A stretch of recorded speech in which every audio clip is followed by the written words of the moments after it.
What's your judgment as to what what ought to be done now? You know, there's various discussions about whether should be a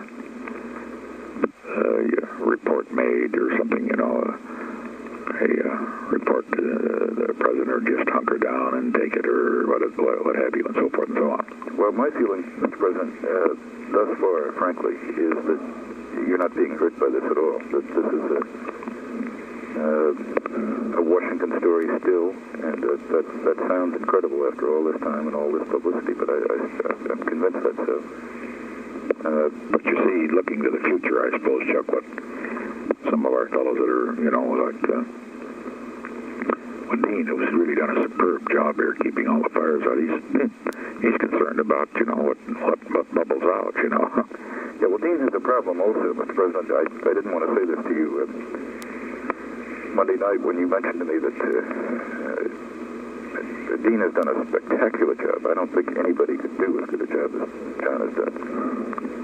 The problem I foresee in this is not what has happened so far. I mean, I think the mystery of the Watergate, I don't know whether somebody else higher up in the committee for the re-election is going to get named or not, but to me that is a very great consequence to the country if it happens. The thing that worries me is the possibility of somebody charging an obstruction of justice problem. In other words, the subsequent actions would worry me more than anything, and that's where John has, you know, he's done all the things that have to be done, but that makes him, you know, a little more of a participant than you would like if he's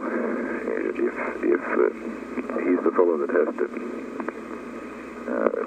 coordinate it all. And of course, he's got the best privilege. He's got a double privilege, but you know, the subsequent developments would be the only ones that would worry me. I don't worry about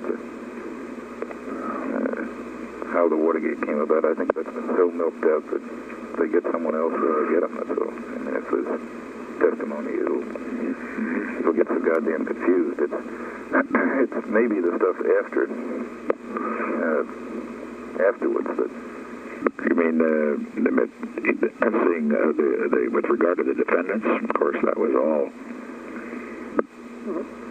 Yeah, that's that area. I mean, that general area. Of course, that was. I don't want to burden you with it. That had to be done. Hell, yeah. No, no second thoughts. That's not the point. Is it limits the ability now to stand up to it. I don't know. I've thought of several things. I've thought of trying to get a special counsel into you that could we could appoint. You mean? Yeah, that you could appoint, not as an investigator, but as a counsel. Just to handle a goddamn thing on the grounds that you don't want the Justice Department handling it, you don't want the regular White House staff handling it. They've got their work to do. Yeah. And you appoint a man of impeccable credentials, man known for his integrity, standing before the bar, you know, that kind of thing, but a guy who's also totally loyal, or just a damn good lawyer who would be professional at it. That's one thought that I've been playing with the last couple of days. Yeah. We have an advantage, you see, of getting all the people who have been in one way or another participating out of the damn thing, so that you've got a guy who, frankly, can deal with anybody he has to deal with. Yeah. Special counsel. I think of course, you've got the problem of what the judge is going to say Friday. I suppose he's going to have quite an harangue, isn't he? Oh yeah, yeah. He's pretty tough, and then of course you got the problem of the defendants, particularly Hunt. What's he going to do? That's always a problem, isn't it? Yeah. Of course, he's got problems if he does anything.